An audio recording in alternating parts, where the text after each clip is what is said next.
Good evening. Before we begin, I wish to thank all of you for allowing me your time, and to thank John Rayton and Caroline as well.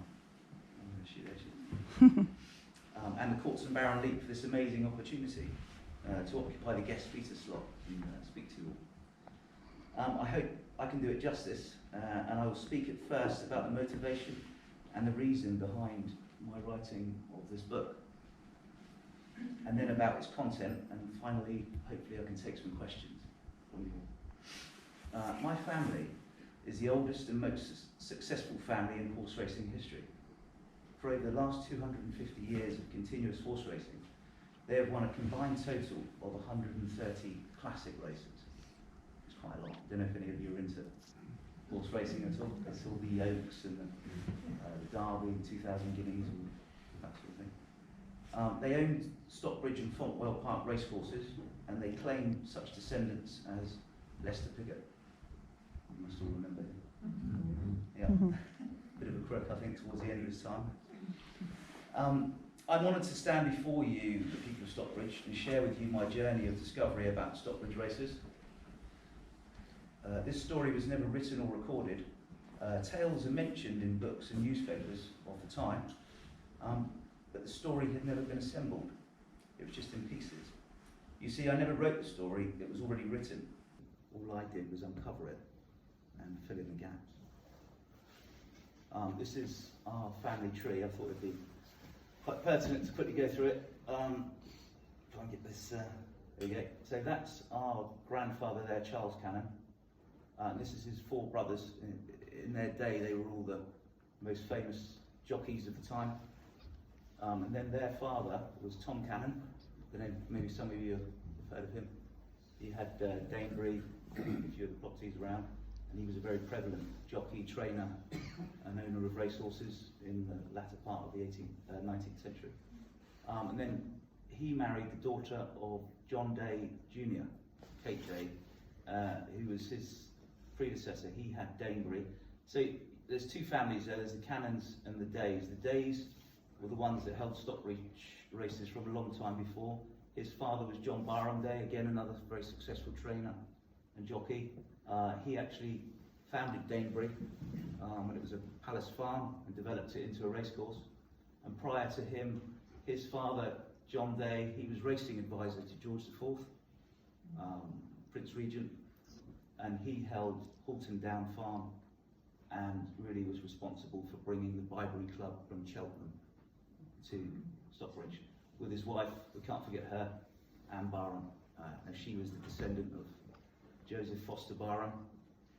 I think the guy that's responsible for a lot of bribery in Stockbridge. He was responsible for the building of the town hall. There's a bribe I just found out as well.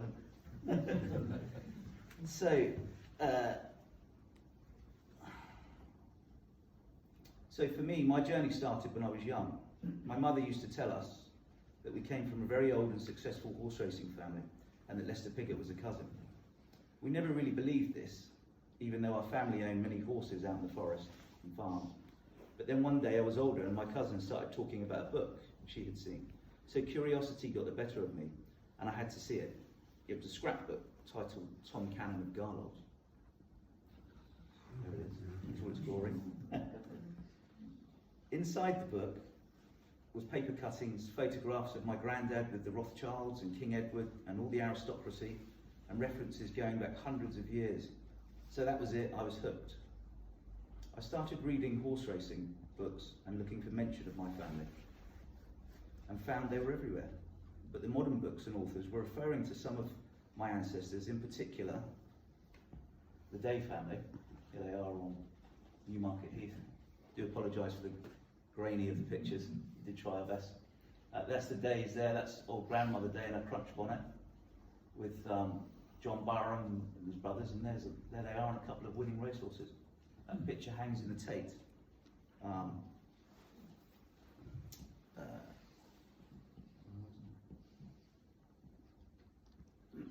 Yeah, the Day family of Halton Down and Danebury, as shown in the above image. They were referred to as crooks, cheats and swindlers. But the accounts written in their own lifetime were referring to them as the most trustworthy family in horse racing. What contrast. So I wanted to find out which one was true, trusted or crooks. So 14 years of research and much travelling later, I can confirm that the crook, cheat and swindling is not true. Well, not entirely. In the 1980s, after the Jockey Club, there they are in all their pomp and glory, as seen here in 1790, commissioned a book called The Jockey Club Rooms about their history. I can imagine that all the professional writers, whilst researching, would have found, as I did, many of the swindling and scandals were created by the then members of the Jockey Club. And of course, those writers could not write that. But the stories were there, and they had to blame someone for these scandals. So they decided to blame a family long since dead, whose surviving descendant, Lester Pigger, who's our cousin, had just been sent to prison for tax evasion. So it fitted well. So using no first-hand sources and relying solely on the Jockey Club's reputation, its writers and reporters have been using that book as reference until now.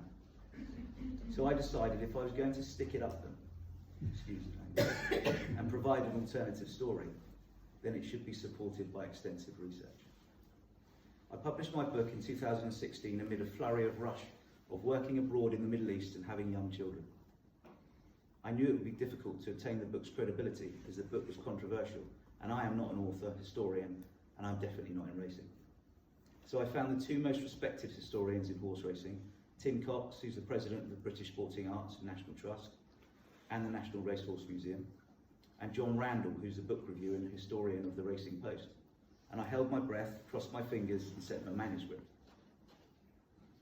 I had conducted over 14 years of research, gathered and collected 200 original old images, and I'd used first-hand sources and collaborated over 350 footnotes to back up my claims.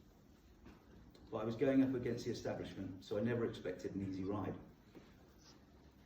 The reviews came back in, and to my surprise and delight, they supported my book, referring to it as the magnum opus, which I later found out made great work. However, they did have to lean on something, and the research was solid, so the grammar took a beating. And I confess it was really never my strong point. But I have fixed this now, so if any of you guys want a book, there's one up here and it reads quite well. I'd like to talk really first about the first professional racing couple and their early career, and the early Stockbridge racecourse. Racing started in Stockbridge in the 18th century and was a small town affair, with a few races that attracted a few local landowners, and like many towns and villages of that day. Those races were run over the Halton Down course. My story starts in the 1780s with my ancestors, John Day. As you can see, he's quite a good fellow. That was taken in 1801, that was drawn of him in the Stane in Brighton. And he's titled Gloomy Day, and that was drawn by Charles Dighton. And then his wife Anne Barham, who are the first professional horse racing husband and wife partnership. John was 20 stone, and believe it or not, he actually rode as a jockey. Poor horse, yeah, exactly. His family were from Mere and Cheltenham, and were made up of solicitors and landowning farmers who looked after the Burford races and the Byberry Club, reported to be the oldest race club in history. And one of his ancestors was Henry Gould, Chief Justice of the King's Bench.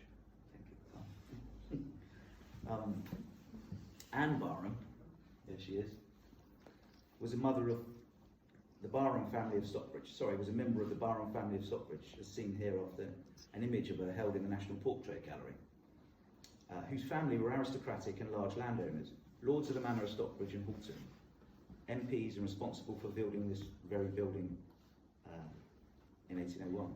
And of course, probably had a hand in bribing the constituents for votes and helping Stockbridge earn its reputation as a rotten borough, so I do apologise for them. Anne, or Grandmother Day, was an amazing figure in her times. Her family lived in Mulberry House at the top of the High Street, near the river, and was still there in 1790.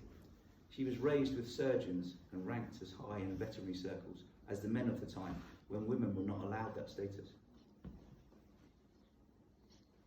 As recorded by the Times of the day in 1850, Grandmother Day mother to old John Barham-Day in her engagements, was a better vet than any southern county, than any of the southern counties of England or metropolis could supply.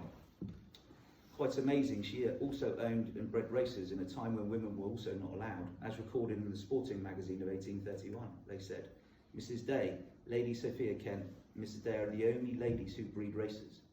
She has much recorded about her in history. She had once witnessed 4 of her sons riding in the same race. They married in 1790 in St Peter's Church. John Day set up his training establishment at Halton Down Farm, as shown here in a picture, 1900. You probably all know the Halton Down Farm there. I think all that remains is that nowadays. Well, this was the stabling in the early 1900s, I think, 1904. It was quite extensive.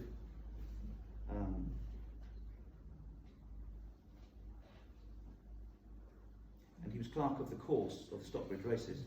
John was then racing advisor to George IV and spent most of his time with His Highness drinking and gambling, and a series of events catapulted Stockbridge into the second most popular racecourse in England. Believe it or not, it was second to Newmarket. So they really had a good, Stockbridge was a really important venue. And they attracted such patrons as King George IV, Admiral Nelson, Lord Palmerston, William Pitt, and the entire Whig government of the time came here for 3 or 4 days of the year for meetings. They were the most prominent and powerful group of people in Britain and most of the known world in its day. And they all met here in Stockbridge. The Prince Regent, a massive racing advocate, had been caught up in a scandal called the Eclipse Affair, whereby the Jockey Club had not in so many words accused him of cheating. Following the accusation, the Prince vowed he would never return to Newmarket. John Day, as his racing advisor, saw his opportunity and would have convinced him to move his stud to Winchester, just around the corner from Stockbridge. And John and his racecourse were also there. So where the Prince went, so did society and all the fashion of its day. John and Anne had successfully attracted the hoi polloi, and the biggest catch of all, the Prince Regent, had arrived at the Stockbridge races in 1802. Here he is. That's our ancestor, I believe, there.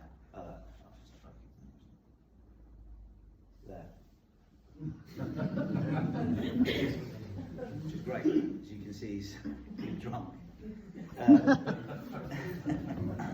That's basically the Prince with John Day, and that's part of the royal collection.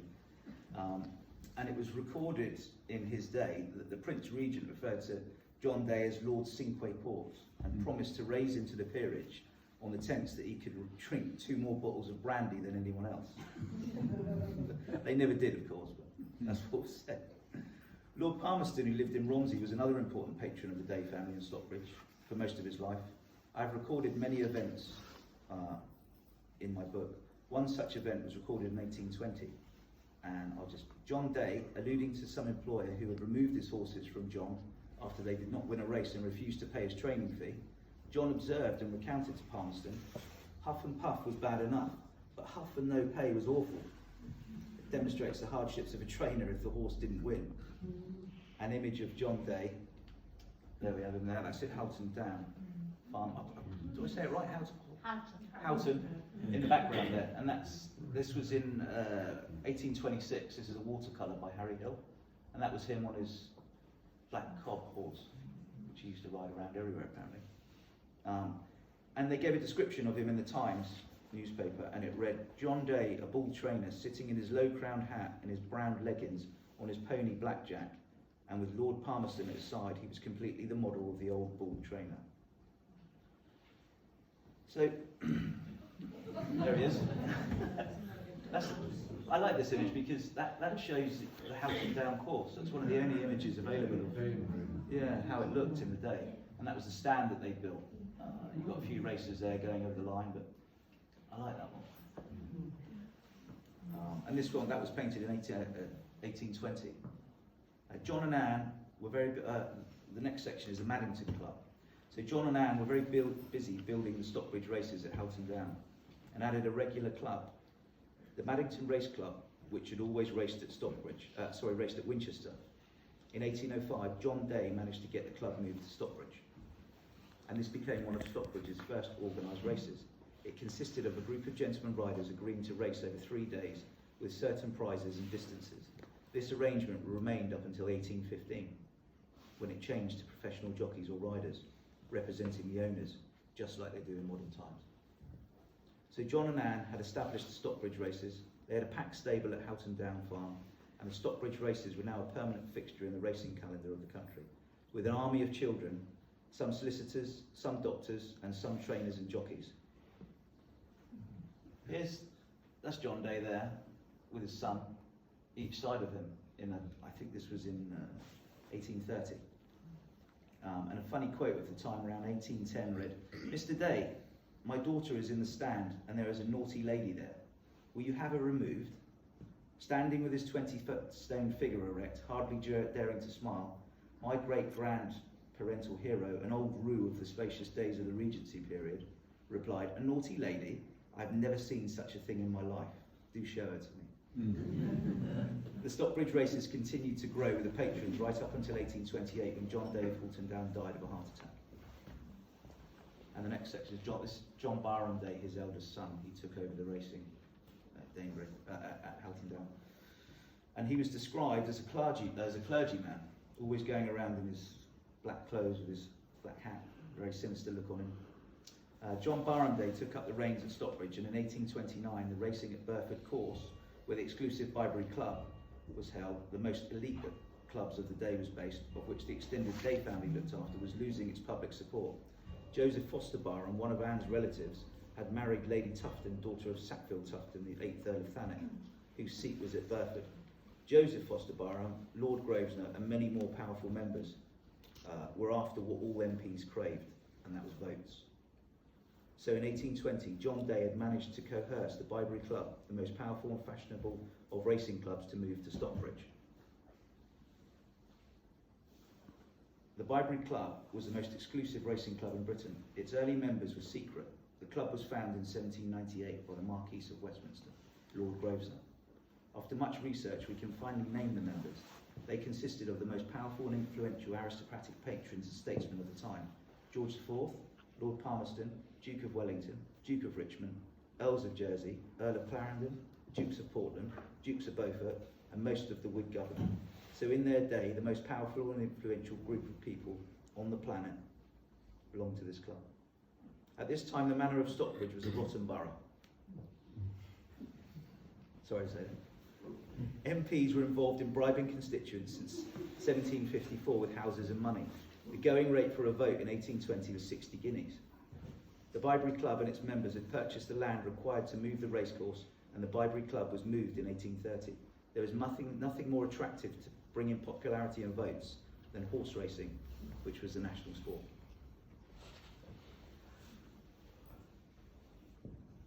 So this is Palace Farm, as it was known there. It's part of Danebury now, and I think they refer to it as Trainer's Cottage, but it's behind Danebury. And this is, so John Day moved to Palace Farm and rented it with the Bibury Club to start Danebury, and that is what he moved into when that was the original cottage. John Barham Day purchased and rented Palace Farm in 1829. Palace Farm was the precursor to Danebury, and in those days, Palace Farm consisted of no more than a cottage, which is still there today and is called Trainer's Cottage, and was incorporated by my great-grandfather Tom Cannon when he rebuilt the Danebury establishment in 1883. John Barham Day moved into Trainer's Cottage and renamed it Danebury. He would have been very busy setting up and making alterations to Danebury and the new stables to form a brand new racing establishment that was completed by 1831. After 17 years, we can see what he had built and achieved with Danebury, as there exists an oil painting, which was painted by Abraham Cooper, which is landscape of Danebury from Chatter's Hill.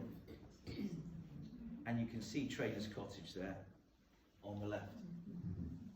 So all of this was constructed for the horses. So on the 9th of June 1831, the first race...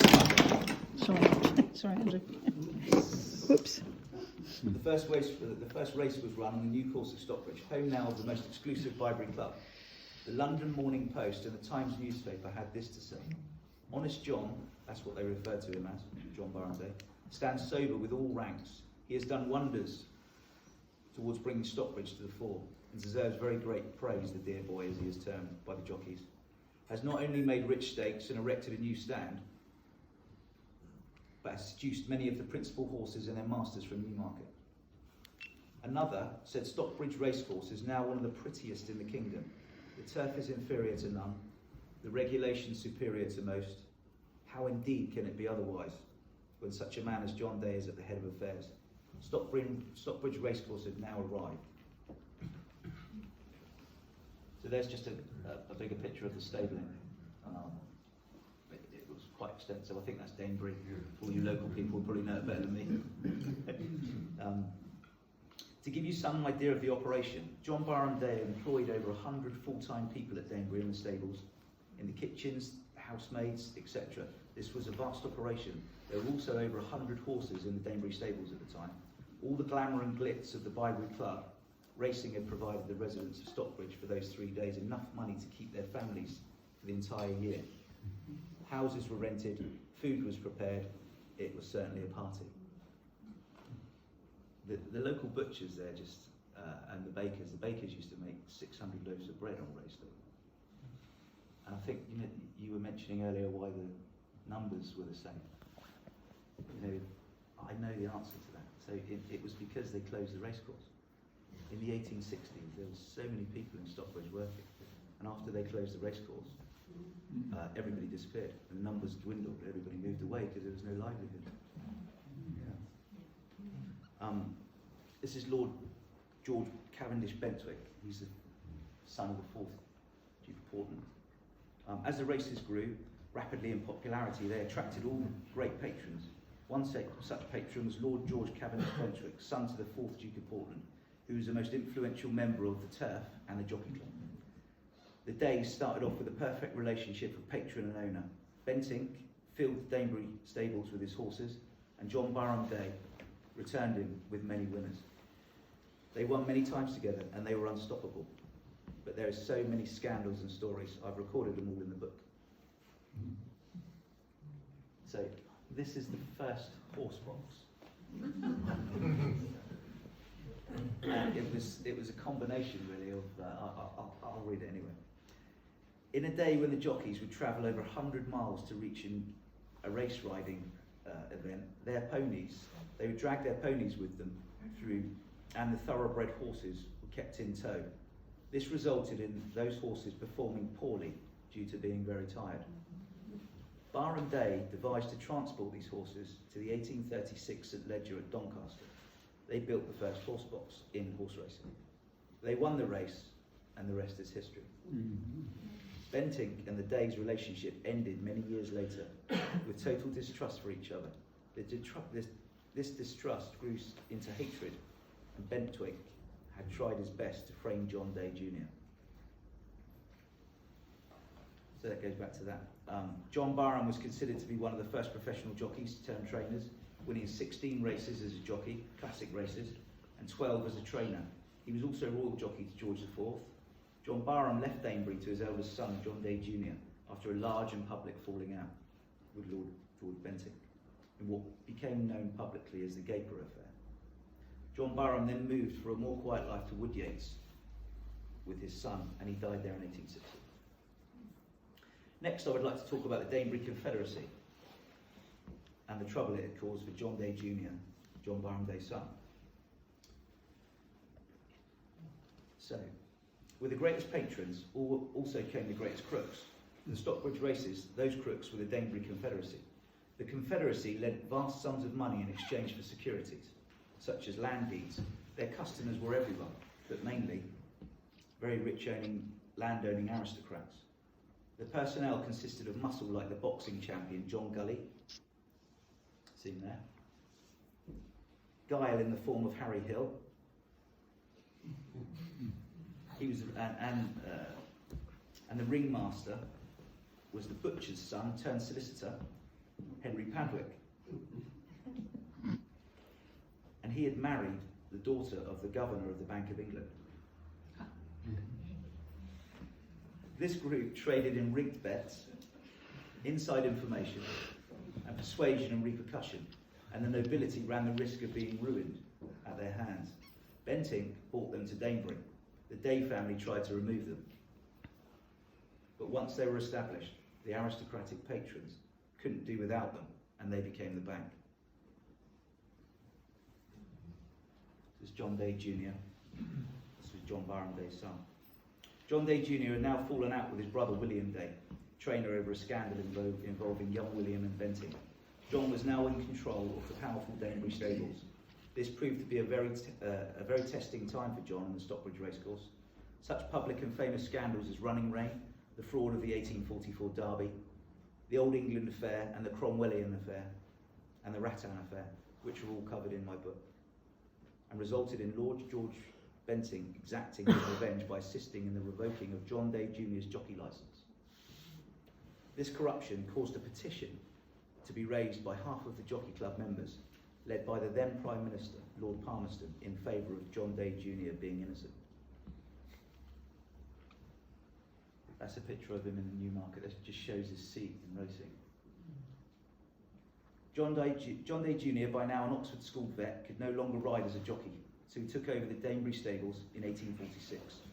As a trainer, amidst many scandals that he had become involved with, including a crew of Confederates entrenched at his stables, and an absolute hatred against him and his family from one of racing's most powerful stables. Grandmother Day died in 1844, and if all this was not enough, his mother died the same year. So he was having a pretty bad time. There he is towards the end of his life. But John held it up, and in defiance, in 1867, he sent out 146 winning horses from the Danebury stable, a record that remained unbeaten until Henry Cecil in 1980. Remarkable, there were many public scandals that the Danebury stables were involved with.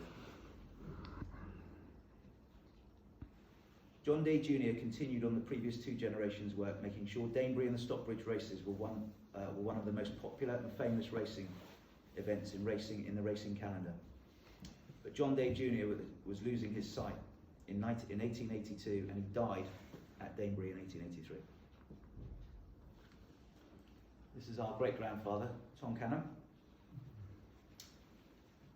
And he's outside, I think, the Elms. I don't know if any of you guys know where that is, in Houghton.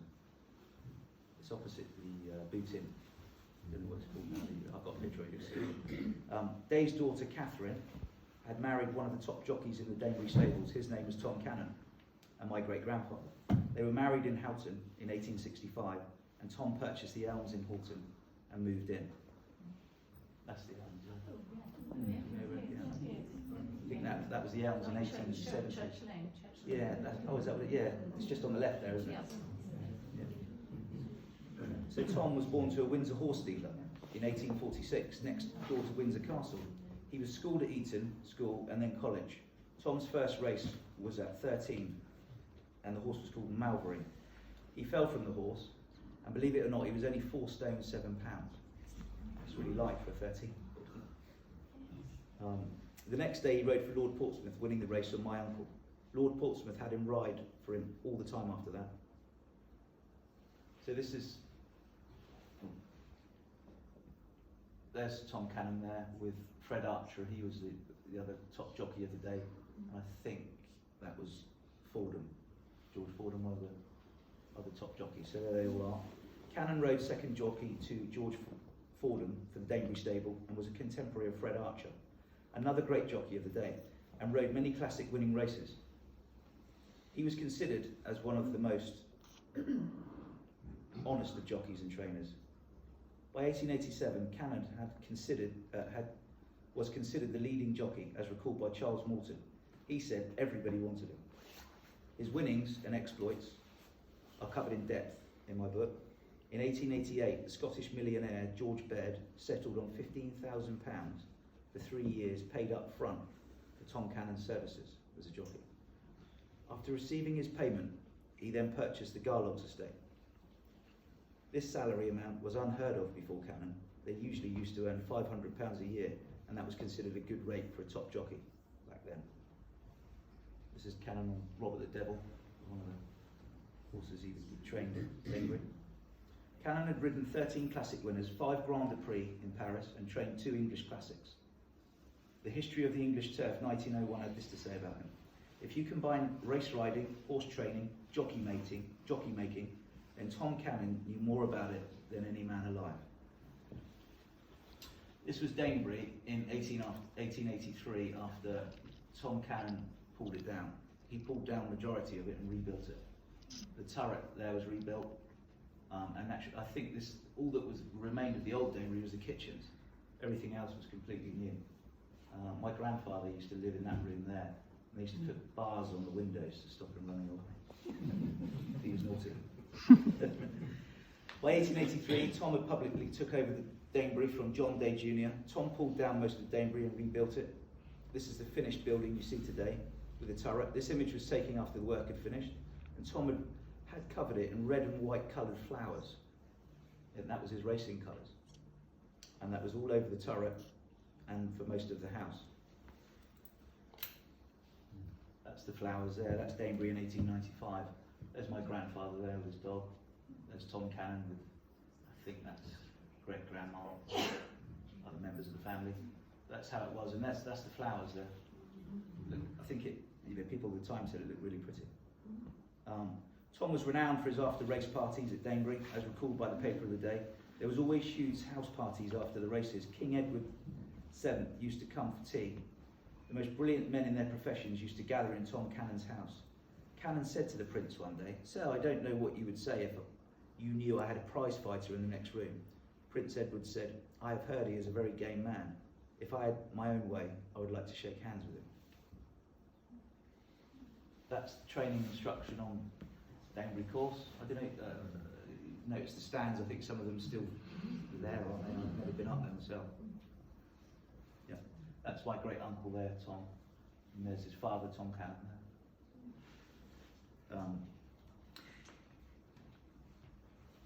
That's the jockeys under instruction. Tom was not just an amazing trainer of horses, he was also an exceptional tutor of jockeys, including his own 4 sons. Tom Jr., there in his racing hunting gear. Mornington Cannon. Kempton Cannon, looks like my brother, by the way. And my grandfather, Charles. Morney and Kempton were champion jockeys. Morney was so successful we even obtained a mention in James Joyce's Ulysses. One of Tom's daughters, Margaret, married Ernest Piggott and became Lester Piggott's grandparents. That's Tom on the course. I think this picture was deemed lost, but we've got a print of it there. This is called Reminiscences of Danebury. It was done in 1904 after Danebury had closed. There he is there. That's my grandfather and his other sons, Morley, Kempton and Charles. In 1892, Kate, Tom's wife, was seriously ill, and Tom decided to retire, and he passed public control of Danebury to his son, Tom Jr., to manage while he was at home with Kate. But sadly, Kate died the same year. Tom Cannon invested his earnings in properties. By 1899, Tom owned approximately 2,600 to 3,000 acres of land in Stockbridge, including Garlogs with 1,000 acres, Chattis Hill, Springfield, or Cannon House as it's now called, the Grosvenor Hotel, and most of Danebury, the land that is. He also had control of all of the accumulated Day family land and property. That's the Stockbridge racecourse in 1898, before it closed.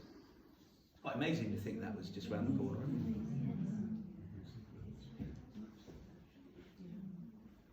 There they are. I think that was the more fashionable stand, I think. 1898, Tom was busy building Danebury and the Stockbridge races, very much the same as the people that had passed before him, but by 1898, disaster was looming. It first started with the death of the Lord of the Manor, Sir John Barker Mill, who had died in 1860, and his widow, Dame Jane Barker Mill, died in 1882. They had died without issue, so they had no heir. The estate and manor had passed to a third cousin, Mrs. Marianne Vaudrey, who was a very religious and pious woman, and she strongly disapproved of gambling, certainly of horse racing. In 1894, a case was brought before the Supreme Court to prevent the exercising of horses on Stockbridge Down, a right that had always been granted by the Lord of the Manor of Stockbridge. But now the new Lord of the Manor was claiming the right to refuse this custom. The case, Lancashire versus Maynard, and Hunt argued the plaintiff was not the Lord of the Manor and that the downland did not belong to the manor. So therefore, they had no right to remove that tradition. The Supreme Court awarded in favour of the people. A breathing space, a reprieve, yes, but 4 years later, in 1898, absolute disaster struck. The same lord of the manor came again. Most of the course was held in private hands and some by Tom Cannon Jr. and others. But there was, however, a strip of land on the eastern end of the Stockbridge racecourse, which was the straight mile, which belonged to the new owner, Marianne Vaudrey, and its lease was up for renewal. She refused to renew the lease. So nearly 100 years of struggle to build the course was wiped away. Firstly, Tom Cannon offered a blank cheque, of which Vaudrey's maid said she ripped up and threw in the fire.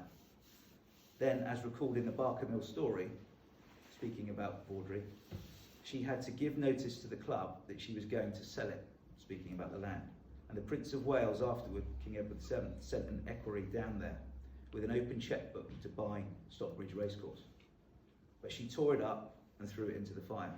So even the king couldn't persuade one of his nobility to give him the land. So if he couldn't do it, nobody could. So there's Garlogs in 1890. So the Cannons moved to Garlogs and his sons moved to Chattis Hill. Tom had built Chattis Hill for my grandfather Charles to train from. So although affected, they carried on. But the biggest loss was to Stockbridge's community, which had made its living from the races. For nearly 100 years of employing over 100 people directly and brought the businesses for so many more. She didn't stop there, she also closed several local pubs. Years later, in Vaudrey's memoirs, she said, had she known the harm it had done to Stockbridge, she would have never have closed it. The Bibury Club moved to Salisbury, and the Cannons continued. Morley and Kempton were riding at Kingsclere and all over the world, and winning everything. They retired in 1908. Tom Jr. was at Chattis Hill with my grandfather, training Leopold de Rothschild's horses. Tom Sr. was at Garlogs and Cannon House. I've just done a small section on the properties. I don't know if I thought it might be of interest to you guys because you were local. I've got a few old pictures that we've dug out of our sort of family archive. As already covered, at the end of 1898, Tom owned vast amounts of land. I would like to show you some of the major properties. There's Danebury. This was our ancestors' home, where generations of them lived, with my grandfather Charles living in the turret tower.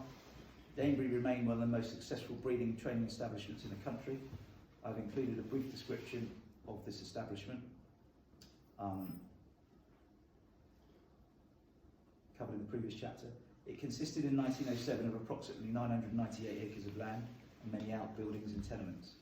Part of the sale was Place Farm, which included 312 of those 990 acres.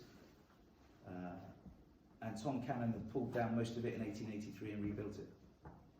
As shown below, taken a year later, the old cottage is still there and is now part around the old house. That's my great uncle, by the way, out there with his horses, I think.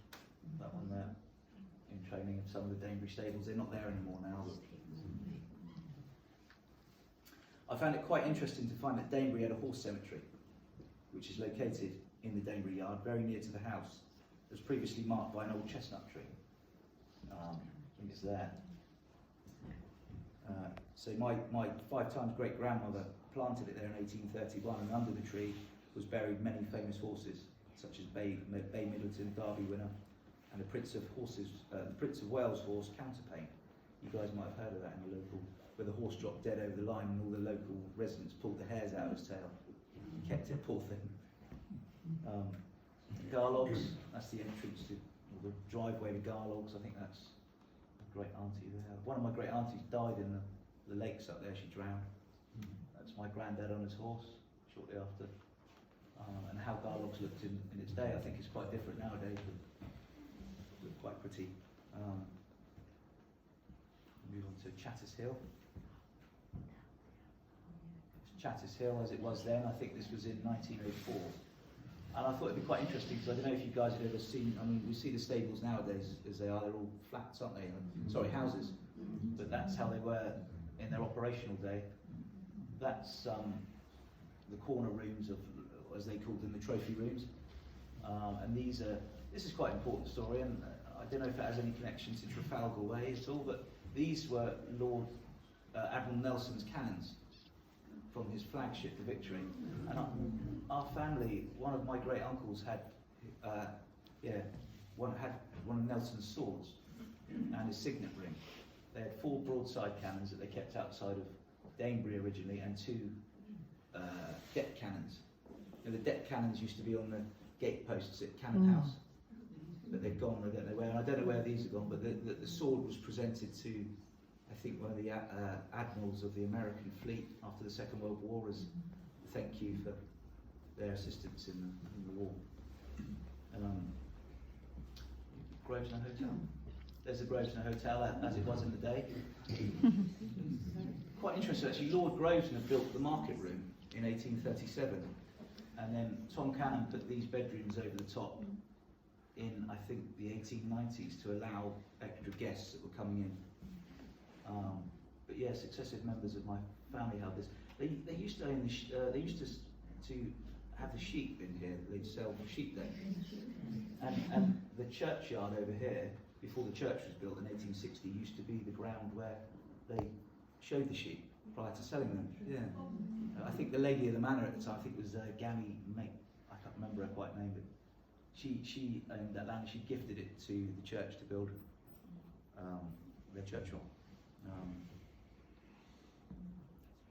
So then you've got Hermit Lodge, which is there's a picture of it. I think Prince Edward used to stay in there on his visits. And Lily Langtry used to stay in Grosvenor House, and they'd obviously cross the bridge to meet each other. Tom Cannon had the bridge built, I think, but you wonder why he had it built. Late night. Yeah. There we go. Next one. So there's all our family. That's my grandfather there, my great uncle. There's Tom Cannon. That's Kate Day, his wife. Sorry, that one. She was quite a big lady compared to him. But that's all the Day family. So this was taken in 1883 at the handover of Danebury. Yeah. I mean, there are many properties such as Halton Down Farm, Grosvenor House, Seven Barrows Farm, Darfield, 9 Mile Water Farm, and many other farms and properties within Stockbridge that are all covered in my book. Sorry to keep plugging the book. It's not intentional. So we're nearly there, and it's the final furlong. A good friend of mine once told me, you never really finish a story, you just abandon it. After 14 years, it's that abandoning I am finding so difficult.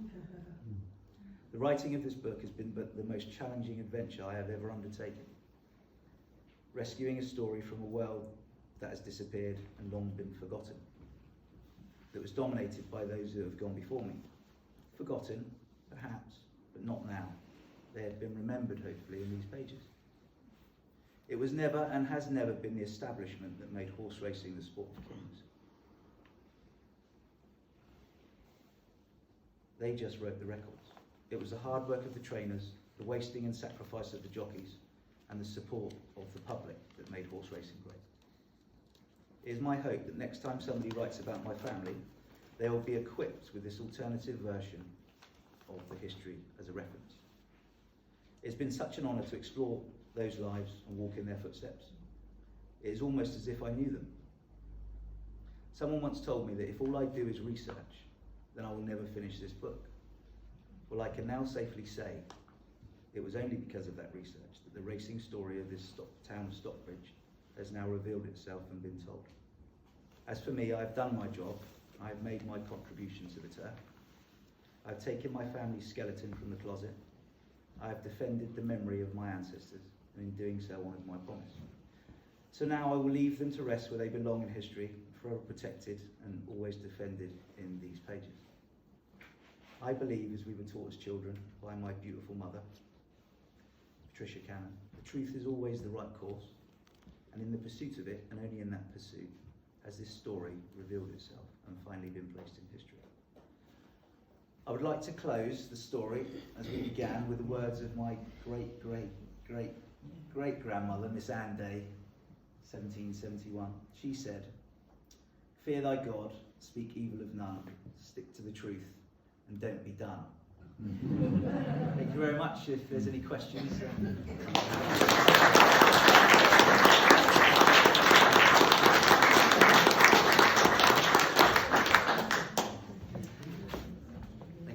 Does anyone have any questions? Thank you very much, Andrew. That was fascinating. Who's going to win the World Cup on Friday? Not a clue. Are you having a bet? I will do, but I want your advice. I don't know. I love the racehorse history, but I never seem to follow the modern betting. We used to go to the races with my uncle. He used to take us all the time. We went on an invite of Lester Piggott once to the Arc de Triomphe a few years back, me and my cousin, and it was quite funny. We got really drunk in the champagne tent. We'd never been to such an event like that. And we gave us cigars, and then because we were in the real posh end, all the paparazzi come around and started photographing us, and there was a really rich old lady there that looked at my cousin. She must have been, well into her 80s, and she had all her helpers around her, and she looked at my cousin and went, "Come here," because my cousin's he was really handsome man.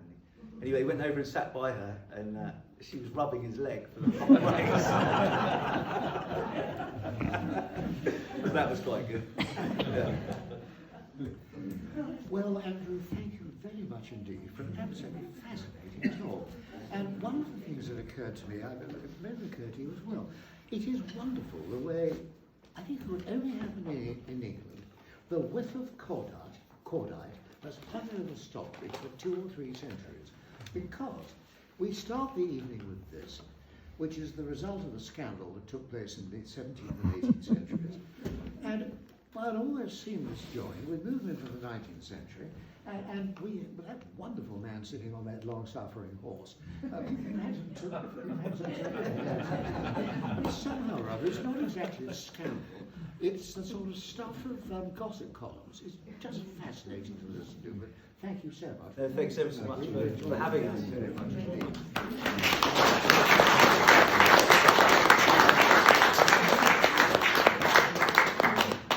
Of course, if you like a book, there's one at the end. Thought you'd say that.